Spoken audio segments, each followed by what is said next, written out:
चलिए आज deep dive करते हैं पूंजीवाद और साम्यवाद की उस पुरानी बहस पर। जो कभी खत्म ही नहीं होती। बिल्कुल। पर ये सिर्फ दो आर्थिक सिस्टम की टक्कर नहीं है, ये तो समाज और आजादी को देखने के दो बिल्कुल अलग नजरिए हैं। सही कहा। हमारे पास एडम स्मिथ के अदृश्य हाथ से लेकर कार्ल मार्क्स के वर्ग संघर्ष तक, मतलब सब कुछ है। और आज हमारा मिशन ये समझना है कि इस पुरानी बहस का आज की दुनिया में क्या मतलब है। और देखिए, इस बहस को समझने के लिए हमें उनकी बुनियाद में जाना होगा। हाँ। पूंजीवाद का जो मूल विचार है वो नकारात्मक स्वतंत्रता पर टिका है। नकारात्मक स्वतंत्रता मतलब सरकार या कोई और आप पर कम से कम रोक टोक लगाए। हाँ।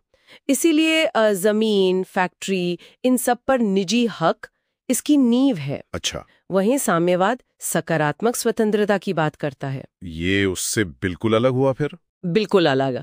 वो कहता है कि असली आजादी तब है जब समाज आपको अपनी पूरी क्षमता तक पहुंचने का हर मौका दे, और इसके लिए वो निजी संपत्ति को खत्म करके सब कुछ सेंट्रल प्लानिंग के तहत लाने की बात करता है। ठीक है, तो ये तो हुई सिद्धांत की बात।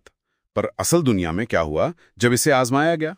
सोवियत संघ का उदाहरण सबसे पहले दिमाग में आता है। हाँ बिल्कुल। हमारे स्रोत बताते हैं कि हाँ, शुरुआत में औद्योगिकरण तो बहुत तेजी से हुआ, लेकिन इसकी एक बहुत भारी मानवीय कीमत चुकानी पड़ी। हाँ, जैसे 1933-34 का वो भयानक अकाल। और आर्थिक तौर पर जो सबसे बड़ी समस्या सामने आई उसे कहते हैं आर्थिक गणना समस्या। आर्थिक गणना समस्या, ये क्या है? सोचिए, अगर बाजार में चीजों की कीमतें ही ना हो तो योजना बनाने वालों को कैसे पता चलेगा कि किस चीज की कितनी जरूरत है, संसाधन कहाँ लगाने हैं? सही बात है। तो नतीजा क्या हुआ? एक तरफ तो वो अंतरिक्ष में रॉकेट भेज रहे थे और दूसरी तरफ दुकानों पर ब्रेड के लिए लंबी लाइनें लगी थीं। बिल्कुल।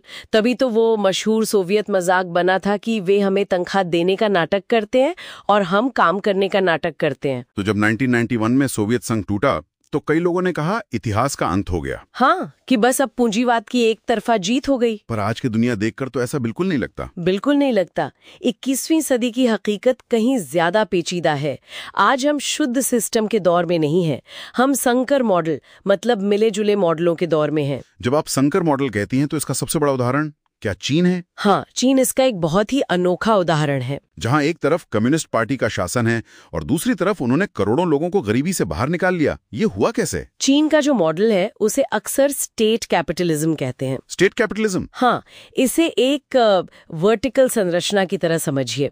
सरकार ने ऊर्जा, बैंकिंग जैसे बड़े और जरूरी सेक्टर्स अपने कंट्रोल में रखे, लेकिन नीचे के लेवल पर, अच्छा, जैसे मैन्युफैक्चरिंग और टेक्नोलॉजी में जबरदस्त प्राइवेट कंपटीशन को बढ़ावा दिया। और नतीजा तो हम सब देख ही रहे हैं। बिल्कुल।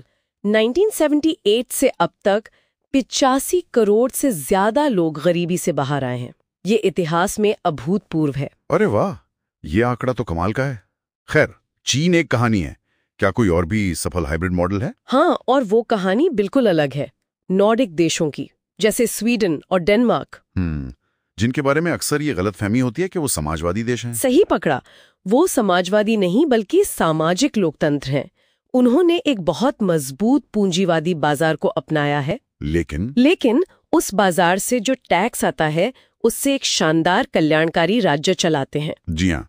मुफ्त शिक्षा, बेहतरीन स्वास्थ्य सेवा। उनका मकसद पूंजीवाद को खत्म करना नहीं बल्कि उसे ज्यादा इंसानी बनाना है। तो अगर मैं सही समझ रहा हूँ, आज की असली बहस पूंजीवाद बनाम साम्यवाद की रही ही नहीं। बिल्कुल नहीं। अब सवाल ये है कि किस तरह का पूंजीवाद समाज के लिए सबसे अच्छा काम करता है। बिल्कुल सही। और इसे नापने का एक पैमाना भी है, गिनी गुणांक, जो समाज में आय की असमानता को मापता है। नॉर्डिक देशों का स्कोर 27-29 के आसपास रहता है, जो काफी कम असमानता दिखाता है।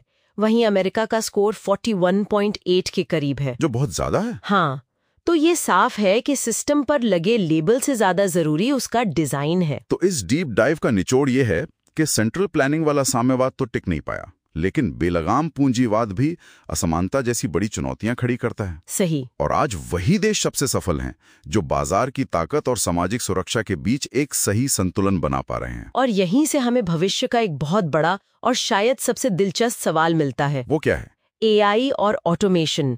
ये पूंजीवाद के उस बुनियादी सौदे को ही चुनौती दे रहे हैं जो कहता है काम के बदले मजदूरी। ये तो सोचने वाली बात है। सोचिए, अगर भविष्य में ज्यादातर काम मशीनें करने लगें तो लोगों की आय का क्या होगा? क्या इसका जवाब यूनिवर्सल बेसिक इनकम जैसी कोई चीज होगी? क्या ये साम्यवाद तक पहुंचने का एक पूंजीवादी रास्ता बन सकता है?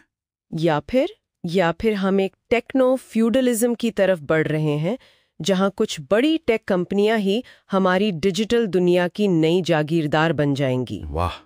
20वीं सदी की बहस शायद खत्म हो गई हो, लेकिन 21वीं सदी की वैचारिक लड़ाई तो अब शुरू हो रही है।